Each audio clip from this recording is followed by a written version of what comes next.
பிரதமர் நரேந்திர மோடி இன்று ஓபிஎஸ் சந்திக்கல, இந்த நொடி வரைக்கும் சந்திக்கல. ஓபிஎஸ் உடைய அரசியல் ஆலோசகர் கேள்விக்கு என்ன பதில் நிகழ்ச்சியில் பேசும்பொழுது திரு பன்ருட்டி ராமச்சந்திரன், என்டிஏ ஒரு ஆபத்தான கூட்டணி, பிஜேபி நம்மளை மதிக்கலைன்னா அது பிளெஸிங் இன் டிஸ்கைஸ் என்று வெளியில் வரணும், அதுதான் நாட்டுக்கு நல்லது என்கிறார். அதை தாண்டி விஜய் ஓபிஎஸ் கூட்டணி அமைந்தால் அரசியல் நடத்துறதுக்கு அது சரியாக இருக்கும். தமிழக களம் என்பது 26 களம் என்பது இருமுனை போட்டியாக, அதாவது திமுக வெர்சஸ் தாவேகா என மாறிவிட்டதாக கருதுகிறார். திரு கோலால ஸ்ரீனிவாஸ், உங்களுடைய பார்வை என்ன இந்த கருத்துக்களை பத்தி? முதல்ல பன்ருட்டி ராமச்சந்திரன் உங்க இன்டர்வியூல சொன்னது எனக்கு ஆச்சரியம் எதுவுமே இல்லை. இதுக்கு முன்னால ஒரு லாஸ்ட் வீக் ஒரு பிரஸ் மீட்ல பன்ருட்டி இவரை ஓபிஎஸ் தெளிவாக சொல்லியிருந்தார். என்னன்னா, விஜய் போகும் பாதை சரியாக இருக்கிறது, அவருக்கு எங்களுடைய தார்மீக ஆதரவு உண்டு அப்படின்னு அவர் சொல்லியிருந்தார். ஸோ அவர் ஒரு விஜய் லைனுக்கு போய் கொண்டு இருக்கிறார் அப்படிங்கிறது முதல்ல தெரிய வந்தது. இடையில ஓபிஎஸ் அவர்கள் சிங்கப்பூர் போயிருந்தார். சிங்கப்பூர் போனப்போ தாவேகாவை சேர்ந்த முக்கிய தலைவர் ஒருவரும் அங்கே போனதாகவும் அவருக்கு சில ஆஃபர்ஸ் கொடுத்ததாகவும் நான் கேள்விப்படுறேன். அது என்னன்னா, ஒண்ணு தாவேகால அவர் அவைத்தலைவராக வரலாம், அப்படி இல்லைன்னா கட்சியை ஆரம்பித்து தாவேகால ஒரு கூட்டணி வைத்துக் கொள்ளலாம். தாவேகாவுக்கு என்ன தேவை அப்படின்னா, ஒரு சவுத்துல ஒரு தேவர் ஃபேஸ் ஒண்ணு தேவைப்படுது தாவேகாவுக்கு. சோ அதுக்கு ஓபிஎஸ் வருவது சரியாக இருக்கும் அப்படின்னு அவங்க கருதுறாங்க. அதனால இது ஏற்கனவே ஒரு திட்டமிட்ட ஒரு விஷயம்தான். அதை தாண்டி நான் ஆல்ரெடி வேற ஒரு இதுல கூட சொல்லியிருந்தேன். அதாவது கடந்த வாரம் ஒரு 7:45 இரவு 7:45 மணி வாக்குல 2 தொழிலதிபர்கள் அமித்ஷாவை சந்திக்கிறார்கள். சந்திக்கிறப்போ அமித்ஷா என்ன பர்பஸ்க்கா அவங்க வந்தாங்களோ அதெல்லாம் பேசி முடிச்சுட்டு அப்புறம் கிளம்புறப்போ லைட்டர் வெயின்ல பேசிட்டு இருக்கிறப்போ அவர் ஒன்று சொல்லியிருக்கிறார். ஓபிஎஸ் பத்தி பேச்சு வந்திருக்கு. அப்ப சொல்லியிருக்காரு, ஓபிஎஸ் டிஎம்கேயோட மற்றவங்களோட டச்சில் இருக்காரு அப்படின்னு அவங்க சொல்லியிருக்காங்க. ஓபிஎஸ் எப்பவும் பிஜேபி கைவிட்டு விட்டார். திடீர்னு இன்னைக்கு நேரத்துக்கு நடந்ததில்ல. ஓபிஎஸ் தான் தனக்கு மோடியோட டைரக்ட் டச் இருக்கு அப்படிங்கிற மாதிரியான ஒரு தோற்றத்தை உருவாக்கி கொண்டு அந்த பொய்யான தோற்றத்தை வச்சு பொலிட்டிக்கல் சர்வைவல் பண்ணிட்டு இருந்தார். ஒரே ஒரு விஷயத்தை நான் இங்க சுட்டி காட்ட விரும்புறேன், அது உங்களுக்கும் நினைவுல வரும்னு நினைக்கிறேன். இதுக்கு முன்னால அவர் ஒரு தடவை நிர்மலா சீதாராமனை சந்திக்கிறதுக்கு அப்பாயின்மெண்ட் வாங்கி அவங்க ஆபீஸ் வரைக்கும் போயிட்டு கடைசியில சந்திக்க முடியாமலே திரும்பி சென்னை ஏர்போர்ட்ல இறங்கி எதையும் தாங்கும் இதயம் வேண்டும் என்று அண்ணா சொல்லி தந்திருக்கிறார், கண்ணீர் மல்க சொல்லிட்டு போனார். சோ அன்னைக்குல இருந்த ஓபிஎஸ்க்கு அவ்வளவுதான் மரியாதை. ஆனால் அவராக பொய்யான ஒரு தோற்றத்தை உருவாக்கி கொண்டிருந்தார். ஏதோ பிஜேபி தலைமை எல்லாம் அவர்கிட்ட க்ளோஸா இருக்கிறதாவும் அவரை நம்பி அவருடைய பொய்யா பார்த்துட முடியுமா? அண்ணாமலை அதை என்டார்ஸ் பண்றார். பிரதமர் ஓபிஎஸ்க்கு ஒரு சிறப்பான இடம் கொடுத்து வச்சிருக்கிறார் தன்னுடைய இதயத்தில்னு பாஜகவுடைய மாநில தலைவராக இருந்த திரு அண்ணாமலை சொன்னார். அவரை கைவிடாது பாஜக. அவரை சந்திக்கலையே, மோடி அவரை என்டார்ஸ் பண்ணலையே, சந்திக்கலையே. சரி, இப்ப நான் சொன்னேன்ல, நிர்மலா சீதாராமன் சந்திக்க அப்பாயின்மெண்ட் வாங்கிட்டு கடைசியில நிர்மலா சீதாராமனாலேயே திருப்பி அனுப்பப்பட்ட அதை பொய்ன்னு உங்களால சொல்ல முடியுமா?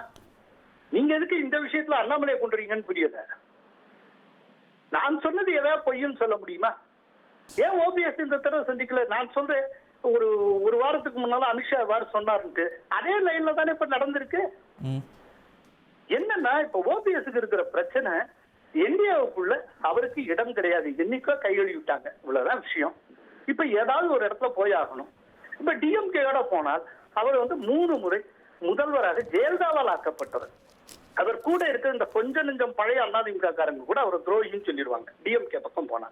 அப்போ அவருக்கு இருக்கிற ஒரே ஆப்ஷன் தாவேகா பக்கம் போறது. ஒண்ணு அவங்க ஏற்கனவே ஆஃபர் பண்ண மாதிரி ஒரு அவைத்தலைவர் போய்க்கலாம், இல்லாட்டி புதிய கட்சி ஆரம்பிச்சு அங்க போய் ஒட்டிக்கலாம்.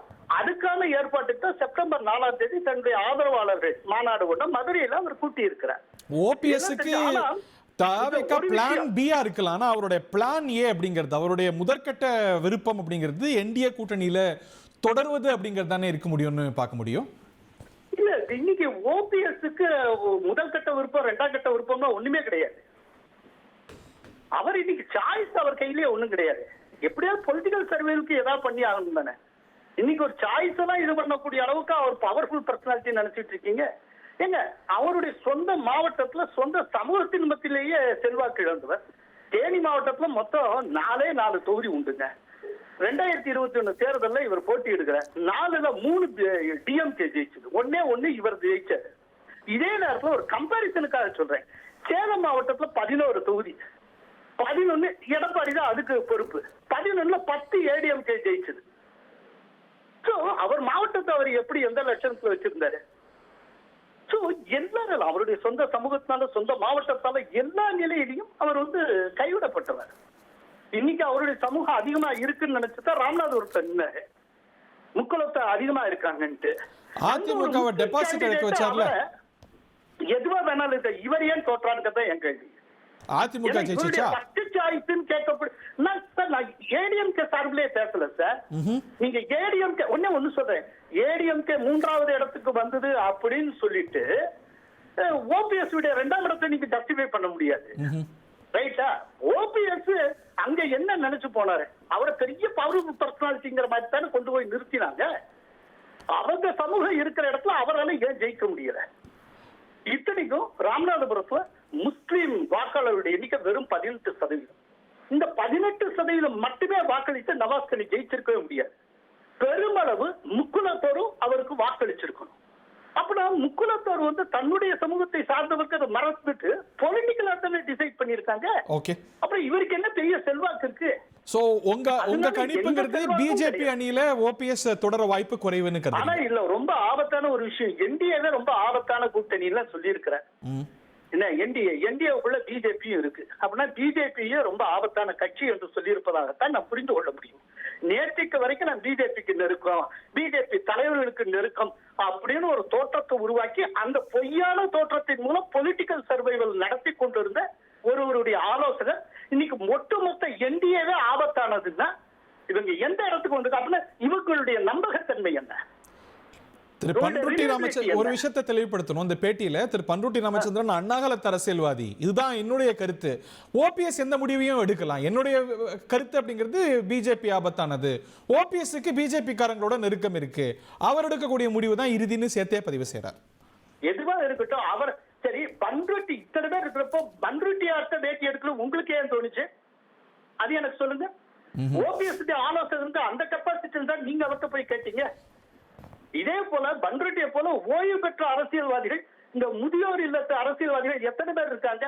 பர்சனலா போவாங்க, சீனியர் பாலிட்டிஷியன், அவரோட ஸ்டேச்சரை ரெஸ்பெக்ட் பண்ணும். இருக்கட்டும், சரி.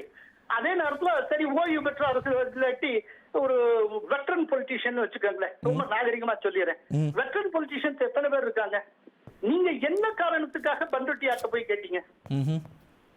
அவர் ஓபிஎஸ் ஆலோசகர் அப்படிங்கறதுனால தானே இன்னைக்கு அவர் சொல்ல வேண்டிய கருத்தையும் சொல்லிக்க வேண்டியது, கரெக்டா டிஸ்ஓனும் பண்ணிட வேண்டியதா? இது ஒரு டாக்டிக்ஸா? முடிவுக்கு வந்தாச்சு, தைரியமா சொல்லிட்டு போக வேண்டியதானே? அதான் ஒண்ணுங்க, ஓபிஎஸ்னால அதாவது அவர் வந்ததுனால பெரிய பலம்னு ஒண்ணும் கிடையாது, அவர் போனதுனால பெரிய இழப்புன்னு ஒண்ணும் கிடையாது. உண்மையை சொல்றோம்னா பிஜேபி ஓபிஎஸ் கன்சிடரே பண்ணது கிடையாது, உண்மை. அதான் அன்னைக்கு நிர்மலா சீதாராமன் வெளிப்படுத்தினாரு. அன்னைக்கு அவருடைய மரியாதை என்னன்னு தெரிஞ்சது. இவருடைய பொலிட்டிக்கல் சர்வேகளுக்கு ஒரு தோற்றத்தை உருவாக்கி கொண்டிருந்தார். இன்றைக்கு அந்த பபுளும் உடைஞ்சிருக்கு, அவ்வளவுதான் விஷயம். உங்கள் தந்திவன் தொலைக்காட்சியில் திருவாய் மலர்வாய் திங்கள்தோறும் இரவு 8 மணிக்கு காண தவறாதீர்கள்.